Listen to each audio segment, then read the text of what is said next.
It's time to talk Squid Game Season 3 spoilers. You've been warned.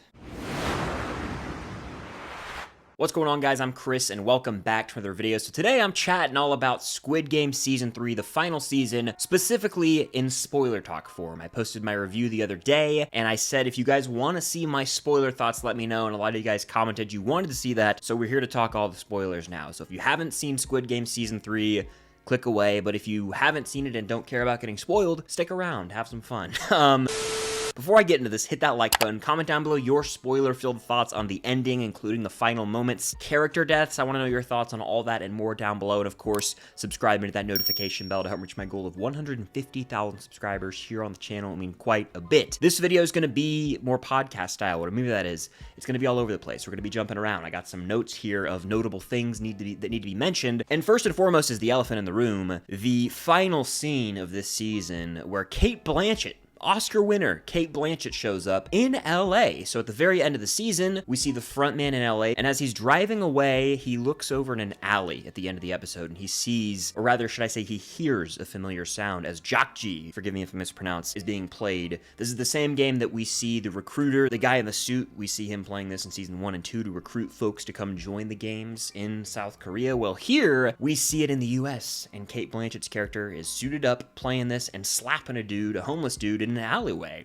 She looks over and makes eye contact with the front man, In-ho that is, and that's kind of that. But this sets up the idea and sets the precedent that these games are not just taking place in Korea, they're taking place around the globe, and the next thing we're going to see is in the US. In fact, a news article came out that the US spin-off is going to be filming later this year. And I believe, and I'm not 100% confident in saying this because I don't know with certainty, that this is the David Fincher project. There have been murmurs forever that Fincher is tackling a US Squid Game, and it seems to be that's the case. Now, I don't know if Cate Blanchett's character is going to be like a recurring character in that show or not, or if she's just here to show there's recruiters in this world that are also outside of Korea. I don't know if this is teeing her up to be the main recruiter in that US show or not, but that's kind of what I'm thinking.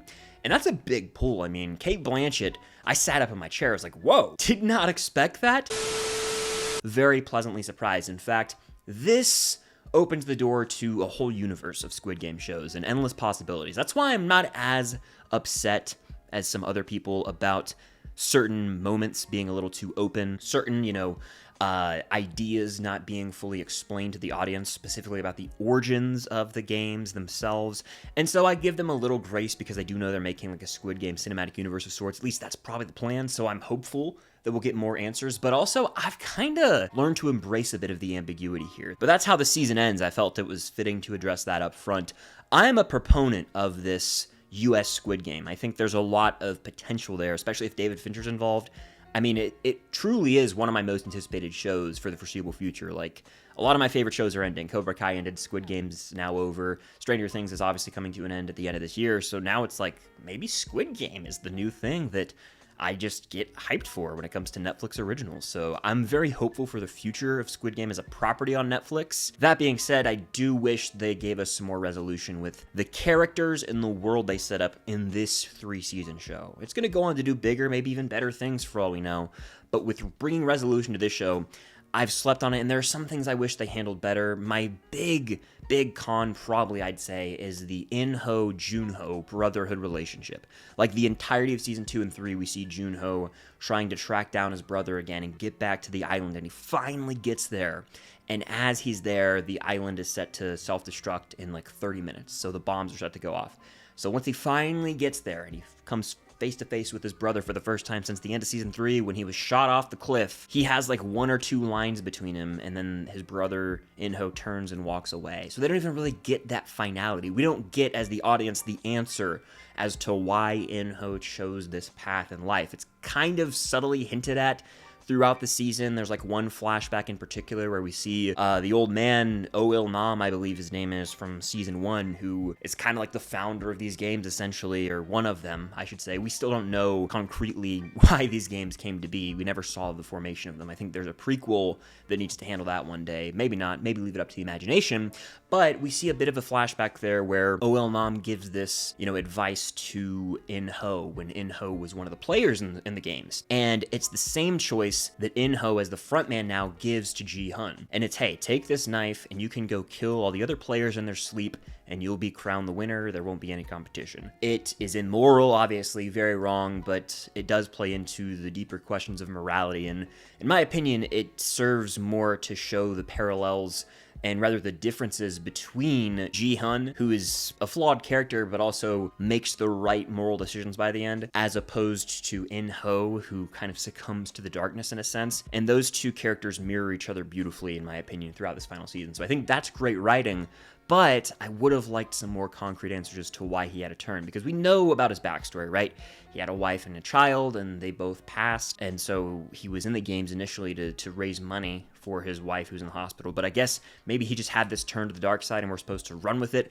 I just wish we could have gotten more out of the In-ho, Jun-ho confrontation. I also wanted more out of the In-ho reveal scene when he reveals himself as the frontman to Ji-hun, because all Ji-hun understood throughout this entire show was that player 01, who is In-ho, was just a normal guy, and he died in the games, or rather when they were trying to raid the upper levels of the island, and so he thought he was dead, but then when this betrayal becomes evident to him, I feel like we didn't get enough out of it. There's a few exchanges between them, but not much else, and that frustrated me a little bit. I wanted more out of that rivalry. I wish that reveal would have almost happened a little earlier in the season, so those two could have been beefing more throughout the season. Just a thought. But taking it back to a little earlier in the season, the first game we get is hide and seek. And I'd say this is a top tier game across the board for all 3 seasons. Half the players are wearing red vests, half the players are wearing blue vests. Those wearing blue vests have to hide for 30 minutes without being found, and they're good to go. They live. They all have a key.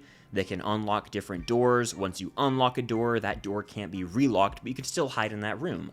On the other hand, the red vests, they're all trying to kill someone. They have 30 minutes to find and kill someone.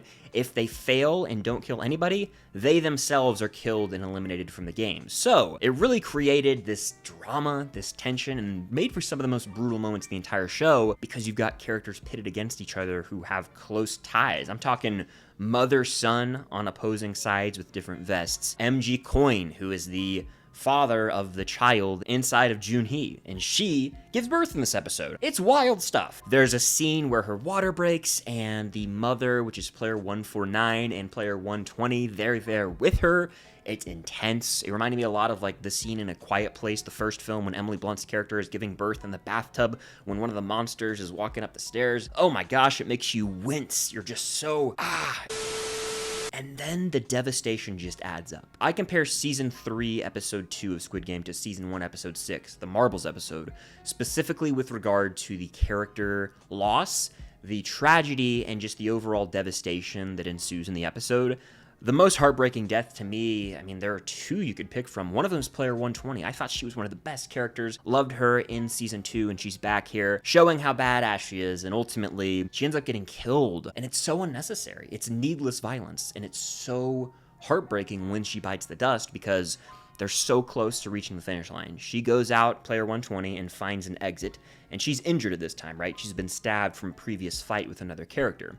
Well, she's coming back to inform player 222 and player 149 they found an exit. With the baby, they could get out, and they'll be off scot-free. However, MG Coin, player 333, is on this kill rampage because he's become blood-hungry in a sense, and thinks, if I kill as many blue players as I can, then that means that a red player won't be able to kill one of the blue players, and so there will be more eliminations, eliminating the overall count of people here, and making it easier to win the overall games when it's all said and done. Well, that's just kind of a messed up logic and unnecessary. It makes for a lot of needless kills, and he goes on this rampage along with his drug-induced buddy, who was like Thanos' right-hand man in Season 2. That made for some interesting kills for sure, but one of the innocent victims that gets killed by MG Coin is player 120. Player 120 gets stabbed in the back, and when it's revealed that it's MG Coin, I wanted to punch him in the face. All right, this character had multiple moments to try and fully redeem himself, and ultimately he fell to the dark side, and it's tragic because player 120 gets killed. And they're one of the best new intros in the entire show. So that was frustrating. Very sad death. Too early in the season. One of the best characters gone like that. But ultimately, player 222, Junhee, who gave birth to her child, and player 149, the older mother in the show, end up making their way to the exit. However, Young-sik, the son of the mother, hasn't killed anyone yet, and the timer's running out. So if he doesn't kill either his mother or player 222, who just gave birth, he himself is going to be eliminated. So he decides, I'm not going to kill my mom. I'm going to kill kill player 222. However, the mother has to step in. She can't allow this to happen, and so she ends up stabbing her own son in the back with that hair clip knife that she has, and ultimately he gets gunned down by the pink soldiers as time expires. So she has to step in and essentially kill her own son to stop her son from killing a mother who just gave birth to a newborn child. It's a very up situation, probably the darkest dilemma we've seen in the entirety of Squid Game, and it makes you question, wow, what would you do in that situation? Who's right or wrong? I don't know if there really is a right or wrong. The whole show really tackles these questions of morality, life and death so well. How much do you value human life or money? It's all so messed up, but so well written in my opinion. I thought this episode was the standout of all 6 in this last season, because of moments like that. Then we get to later on in the season, there's a jump rope game, and this is where Jun-hee, player 222, who gave birth to the child, is severely injured. Her ankle's messed up, and there's really no hope for probably finishing these games. At this point, it's kind of when Ji-hun takes on the responsibility of watching over her newborn baby, and I don't like the route they ended up going somewhat. Player 222 realizes she's probably not going to be able to resume the game, so she ultimately ends up taking her own life by jumping off the side of the bridge. At that point, player 456 kind of makes a vow to protect her child. So I saw the vision, right? In Ji-hun's life, personally, outside of the games, he's become disconnected from his daughter. His daughter lives in the States now, and he longs to kind of be a father again. There's a line, I believe, in season 1 where he says, like, all I really want is to have a second chance at being a real father. And it seems like that chance is gone with his real life daughter, but now it seems like he could have the second lease on life and a second chance to be a father figure and raise this baby. And so I was like, I kind of think I see where they're headed with this, but ultimately he has to make a sacrifice to save the baby's life in a tragic fashion. The final games roll around and it is Sky's Squid Game. There are 9 players left, including the baby, because at one point the baby's voted in to just resume player 222's position. And so Min-soo, who ends up tweaking on drugs, is the first to go on the first platform. On the second platform, things go wild and multiple people end up falling. And then on the final platform, you'd think it's gonna be MG Coin, Ji-hun, and the baby, but MG Coin goes a little crazy himself, and he ends up fighting Ji-hun on that final platform before they hit start the final round and the timer started. So while it seemed like Ji-hun and the baby were gonna get out scot-free and win this thing, ultimately not hitting that start button on the timer screwed him, and it's left with the baby or Ji-hun. And he decides he's gonna sacrifice himself so the baby can go on to live and put an end to these horrible, corrupt games once and for all, essentially. Well, he ends up dying, and it's very sad. I was conflicted. I'm still conflicted. I think that it fits. Is it maybe a bit abrupt or rushed? You could certainly argue that, but if you're looking big picture, it's his way of putting an end to the games and not really giving them a real winner. I mean, technically there is, but he kind of stuck it to the man in a way as well. And so I thought it was a fitting end, even though I would have liked to have seen him lived and raise this baby. But it's tragic, and I have to give props to the show for killing off pretty much every main character in this final season, save for a few. And I will say, too, that I wish we got to see some of those main characters, like the mother and son, like player 222, like player 120, make it to the Sky Squid Game, but that would have just been too devastating to have to watch them pick each other off one by one. It would have just made me even more sick to my stomach. So I understand why they took them out earlier in the season, because the stakes were made clear from the opening episode. The only counter to that is by the time the final episode rolled around, we're kind of left with some randos plotting against Ji-hun and the baby, and then there's MG Coin and Min-soo. Everyone else is kind of a rando, and so you don't care as much as you should about some of the character dynamics, which is why I think at the end of season 1, when it's just Song-woo and Ji-hun, who've known each other their whole life, like that, them two going toe-to-toe in the final game, that hits a little harder to me because they have that history. But no, I still believe that they landed the plane with this season. I know it's only 6 episodes, but you have to view it as part 2 of season 2. Season 2 was 7 episodes, this is 6 episodes, and I just view Squid Game Season 1 and then kind of Squid Game Season 2 Part 1 and Part 2. I think that's the way to go. It's very clear that there's a lot more story to tell in this world, specifically with regard to the lore of the games themselves and who's running these things higher up. People we don't even know about yet, and who's pulling the strings all along. It's not the front man, it's not Oh Il Nam, so someone higher up is in control, and I think we're going to end up finding out about that maybe in the US show, maybe in other spin-offs, but I believe that we're just going to see the beginning of Squid Game, and it's going to turn into a little mini cinematic universe on Netflix, which, you know, I know some people probably aren't happy about, others might be on board with. I'm game for whatever they do. See what I did there? Oh, one final thing. In my regular review, I mentioned how Twilight popped into my head when I saw a CGI character. I'm referring to the baby that's born. There's a CGI baby, and it's not as jarring as Renesmee, the baby from, I think, Breaking Dawn 2 or 1, one of those last two Twilight movies, but it's still a choice for sure. I think they could have gotten a real baby, and the show probably would have been better for it, but we got what we got. And there's a CGI baby in Squid Game. I'm not making this up. There are plenty of other talking points that I probably forgot to mention here. I just wanted to hit on the major ones.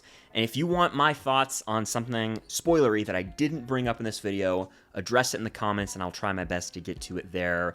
But I'll have a few more Squid Game videos coming out soon. That'll do it for my spoiler talk. I want to do a character tier list. I want to do a seasons ranking and potentially a games ranking. So be on the lookout for some Squid Game videos coming throughout this week. We're almost into July. Lots of exciting things coming here on the channel, so be on the lookout for that. Of course, hit that like button, subscribe to that notification bell to be notified for all my future videos.